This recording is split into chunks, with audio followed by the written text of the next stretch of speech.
기도하겠습니다.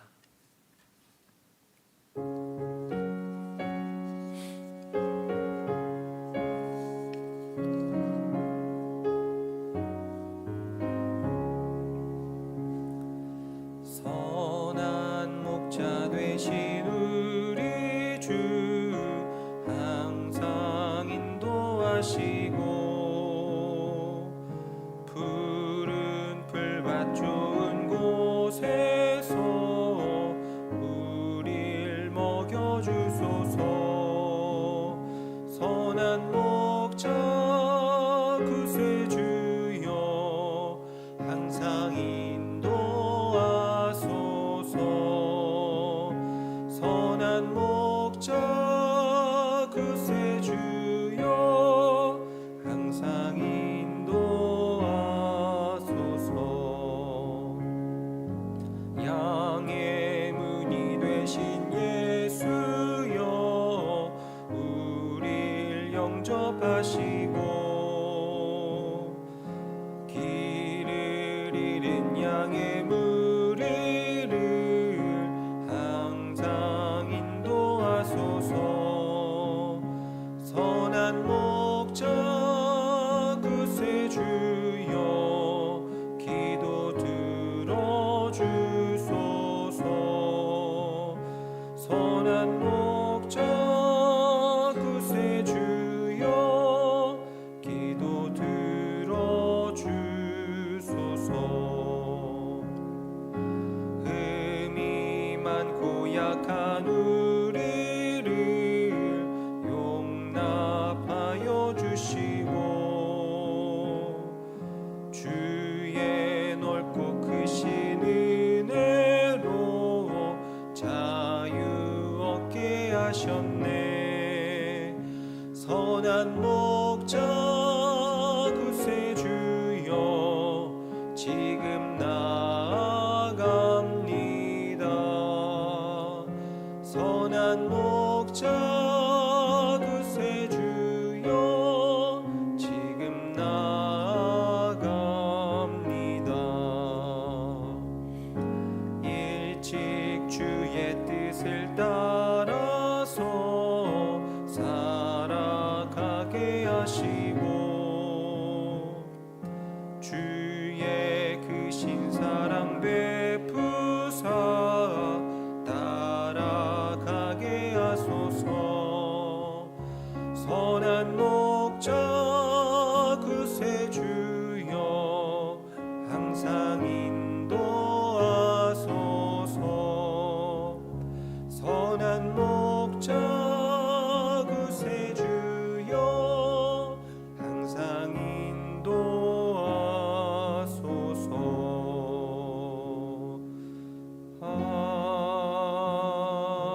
아멘.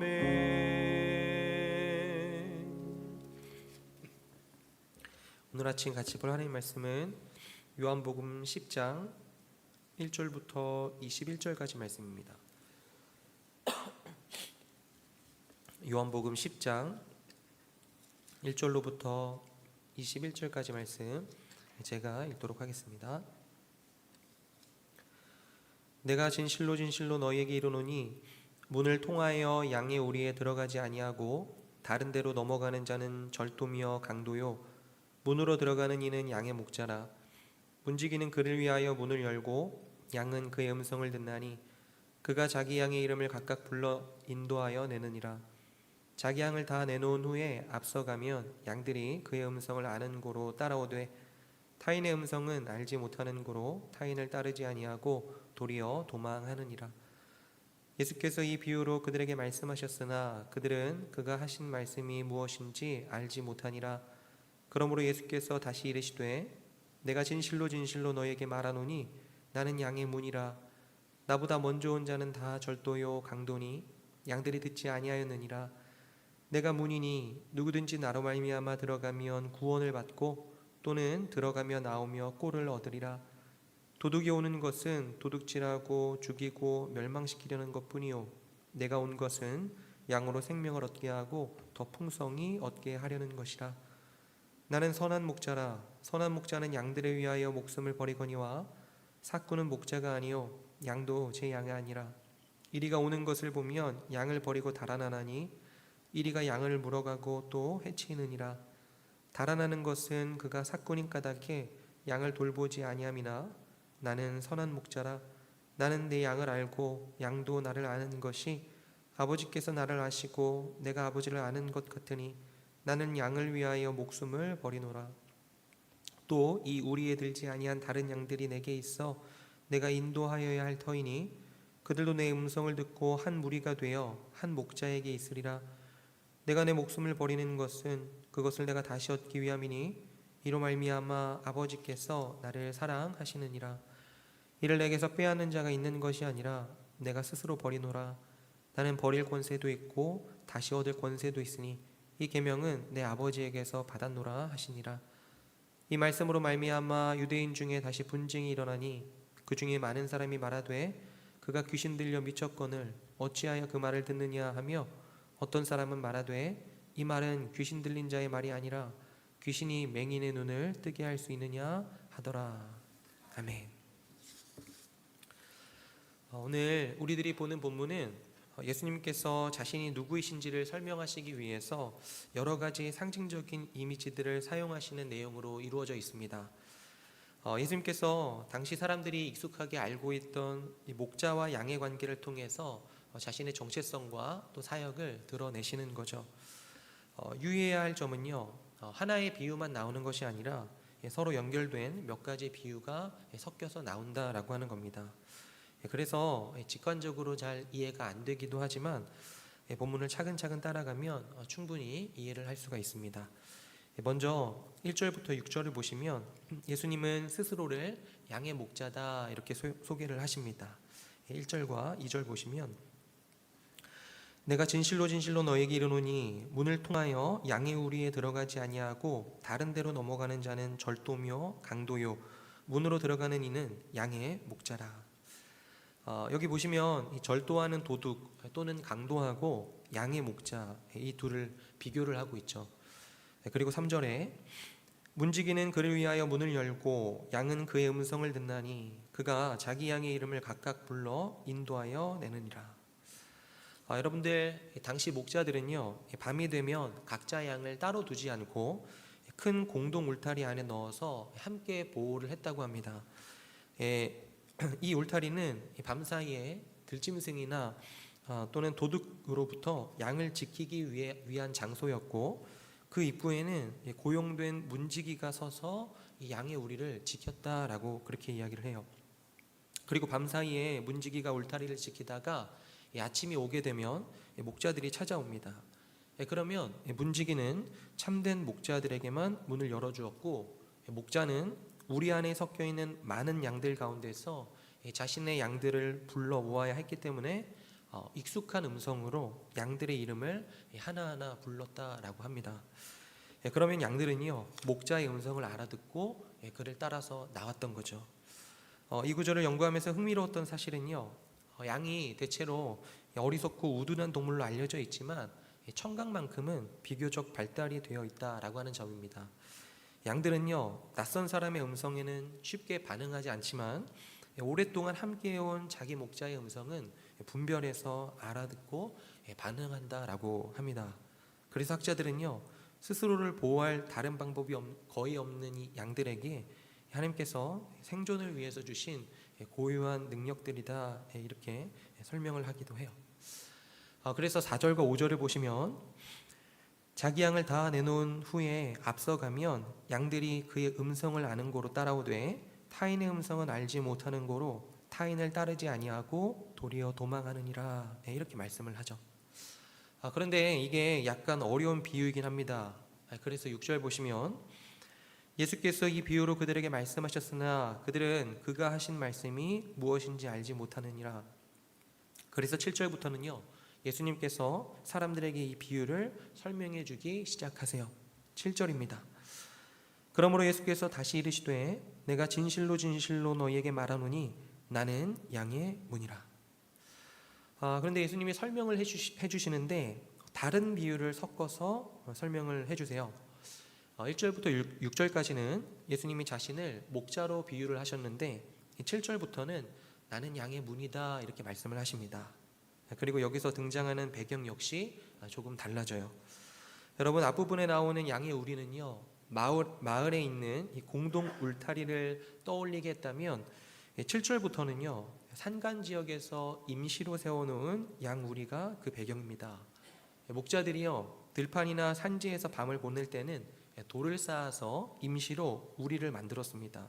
그런데 이 우리는요 우리들이 생각을 할 수 있는 것처럼 따로 이렇게 닫을 문이 없었겠죠. 그러니까 그 우리의 입구에 목자가 직접 몸을 가로질러서 누워서 양들을 지켰던 겁니다. 들짐승이 들어오려면요 반드시 목자를 넘어야 했고, 양이 밖으로 나가려고 해도 반드시 목자를 지나야만 했어요. 결국 목자 자신이 이 문의 역할을 했던 겁니다. 그러니까 이건 양이 안전하게 드나들 수 있는 유일한 통로가 목자였던 것처럼 생명과 구원으로 들어갈 수 있는 길 역시 예수님 한 분뿐이시다라고 하는 것을 비유적으로 말씀하신 거예요. 그리고 8절에 나보다 먼저 온 자는 다 절도요 강도니 양들이 듣지 아니하였느니라 말씀합니다. 여기서 나보다 먼저 온 자라고 하는 건 단순히 시간적으로 앞선 것으로 이해를 하기보단 정당한 입구 없이 등장한 자들이라는 의미로 받아들이시면 더 이해가 잘 되실 거예요. 그러니까 문을 통하지 않고 들어오는 자는 모두 도둑과 강도일 뿐이기에 참된 보호와 생명은 오직 문 되시는 그리스도를 통해서만 주어진다라고 하는 것을 말하고 있는 겁니다.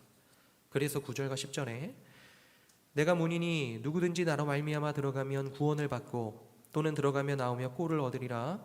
도둑이 오는 것은 도둑질하고 죽이고 멸망시키려는 것뿐이요 내가 온 것은 양으로 생명을 얻게 하고 더 풍성히 얻게 하려는 것이라 말씀합니다. 생각을 해보십시오. 강도는요, 이 강도의 특징은 뺏으려고 한다는 거죠. 강도는 양들을 이용해서 유익을 얻으려고 합니다. 말하자면 강도는요 겉보기엔 양들을 굉장히 사랑해 주는 것처럼 보일 수 있어요. 그렇지만 결국은 양들을 가스라이팅 한다든지 양들을 이용해서 자기 자신을 채우려고 하는 존재인 거죠. 그리고 나서 다시 비유가 전환됩니다. 예수님께서 자기 자신을 문이라고 하셨다가 이번에는요 선한 목자다라고 비유를 하세요. 11절입니다. 나는 선한 목자라. 선한 목자는 양들을 위하여 목숨을 버리거니와. 여러분, 지금까지는 목자를 강도하고 비교를 했잖아요. 그런데 이제는 선한 목자와 삭군을 비교하십니다. 삭군은 어떤 사람이냐면 12절에 삭군은 목자가 아니요 양도 제 양이 아니라 이리가 오는 것을 보면 양을 버리고 달아나나니 이리가 양을 물어가고 또 해치느니라. 이렇게 이야기하죠. 여러분들, 삭군은요 강도하고는 다릅니다. 강도는 양들에 대해서 나쁜 짓을 해요. 그런데 삭군은 나쁜 짓을 하진 않습니다. 단지 월급쟁이에요. 그런데 삭군의 특징을 보면 뭐냐면 위험을 감수하지 않는다는 거죠. 실제로 예수님께서는 강도는 비난하지만 삭군을 비난하진 않으십니다. 그런데 삭군보다 예수님이 더 낫다라고 이야기를 하시는 거죠. 당시 사회적인 맥락을 생각했을 때 그때 당시에 바리새인들 혹은 종교 지도자들을 전부 다 언급을 하시면서 그들 중에 어떤 사람들은 강도들이고 어떤 사람들은 삭군들이다라고 말씀을 하시는 거예요. 계속해서 13절에 달아나는 것은 그가 삭군인 까닭에 양을 돌보지 아니함이나. 그러나 14절에 나는 선한 목자라. 나는 내 양을 알고 양도 나를 아는 것이 아버지께서 나를 아시고 내가 아버지를 아는 것 같으니 나는 양을 위하여 목숨을 버리노라. 그러니까 삭군은 위험 앞에서 양을 떠나지만 선한 목자의 특징은 양을 살리기 위해서 자신의 생명을 내어놓는다는 거죠. 16절 또 이 우리에 들지 아니한 다른 양들이 내게 있어 내가 인도하여야 할 터이니 그들도 내 음성을 듣고 한 무리가 되어 한 목자에게 있으리라. 그러니까 예수님 목자이긴 하지만 아직 우리에 들어오지 아니한 양들이 있다는 겁니다. 말하자면 하나님께서 택하신 백성들이 있는데 아직 교회에 들어와 있지는 않는 거예요. 우리가 복음을 전해서 그리스도께로 인도해야 될 대상들인 거죠. 17절에 내가 내 목숨을 버리는 것은 그것을 내가 다시 얻기 위함이니 이로 말미암아 아버지께서 나를 사랑하시느니라. 이를 내게서 빼앗는 자가 있는 것이 아니라 내가 스스로 버리노라. 나는 버릴 권세도 있고 다시 얻을 권세도 있으니 이 계명은 내 아버지에게서 받았노라 하시니라. 여러분들, 이 말은요, 그때 당시 사람들의 입장에선 되게 어려운 말이었을 겁니다. 우리들은요, 그리스도의 죽음과 또 부활을 알고 있기 때문에 그분이 양들 대신에 목숨을 버리시고 사탄 곧 이리의 세력에 뜯기시면서 죽으시고 그리고 목숨을 다시 얻고 부활하셨구나, 이걸 가리키는 거구나 라는 것을 알 수 있죠. 그리고 이 일은 그분이 억지로 하신 것이 아니고 스스로 버리신 겁니다. 그랬더니 19절에 이 말씀으로 말미암아 유대인 중에 다시 분쟁이 일어나니, 무슨 소린지 못 알아듣겠다는 거죠. 그래서 20절에 그 중에 많은 사람이 말하되 그가 귀신 들려 미쳤거늘 어찌하여 그 말을 듣느냐 하며, 그러니까 많은 사람들이 지금 저 사람은 과대망상이다, 지가 하나님인 줄 안다, 이렇게 말했다는 것이고, 어떤 사람들은 21절에 말하되 이 말은 귀신 들린 자의 말이 아니라 귀신이 맹인의 눈을 뜨게 할 수 있느냐 하더라 이야기합니다. 앞서 9장에서 있었던 이 맹인이 눈을 뜬 사건을 언급을 하는 거죠. 여러분들, 사실 예수님을 보는 정직한 태도는요, 두 가지밖에 없습니다.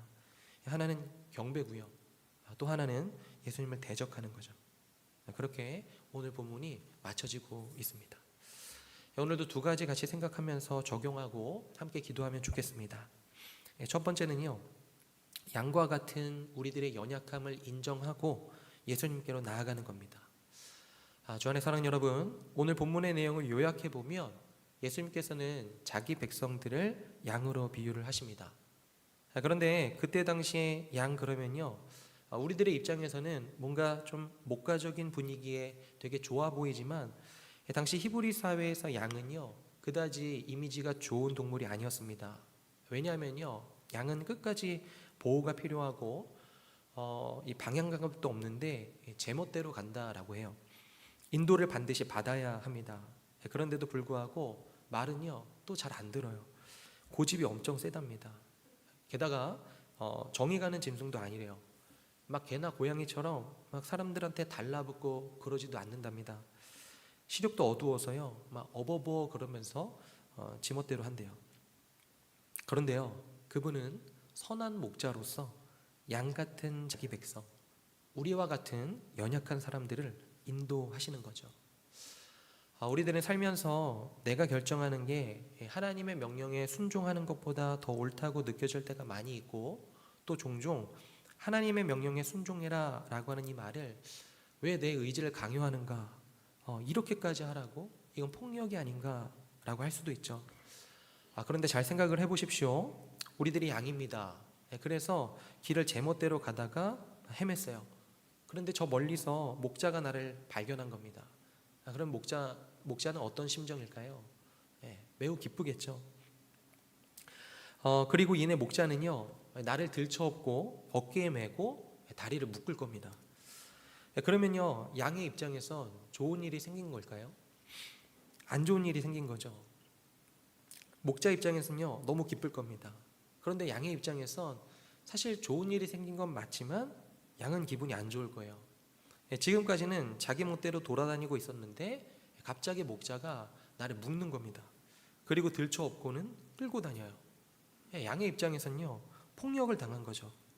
그렇지만 목자가 그렇게 하지 않고요, 양이 제멋대로 간다면 결국 양은요, 이리에게 발견되어서 죽게 될 것입니다.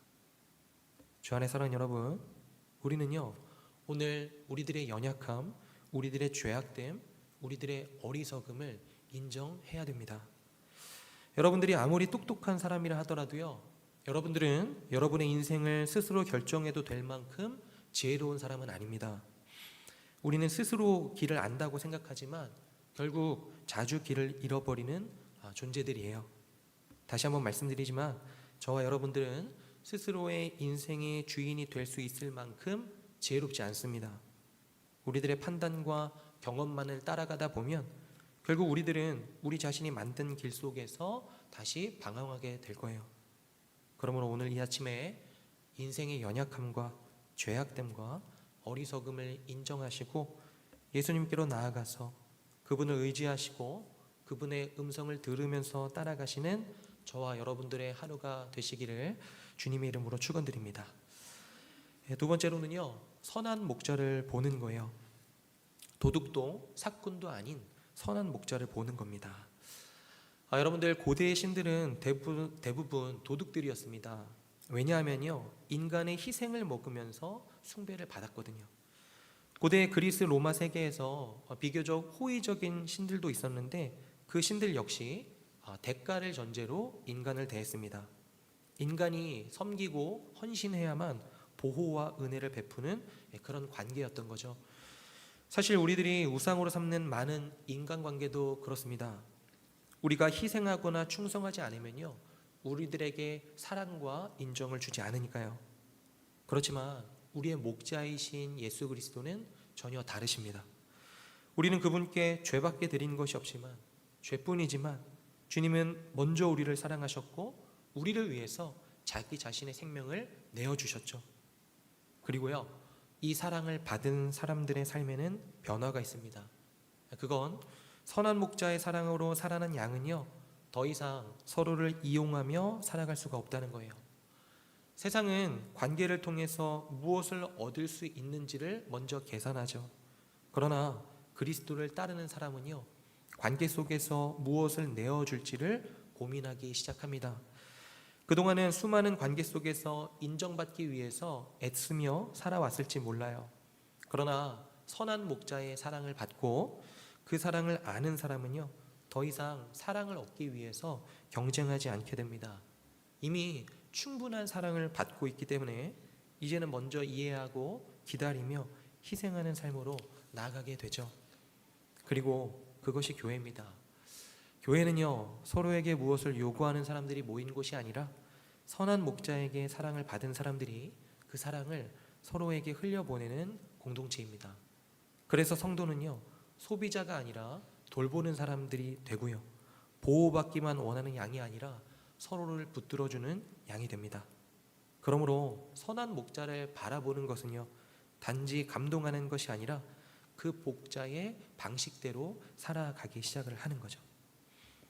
주 안에 사랑하는 여러분, 선한 목자를 바라보며 사시기를 바랍니다. 그러면요, 우리들 역시 우리의 자기중심성을 내려놓고 다른 이를 살리는 삶으로 살아가게 될 것이에요. 그러한 은혜가 오늘도 우리 가운데 풍성히 넘치게 해주시기를 주님의 이름으로 축원드립니다. 기도하겠습니다.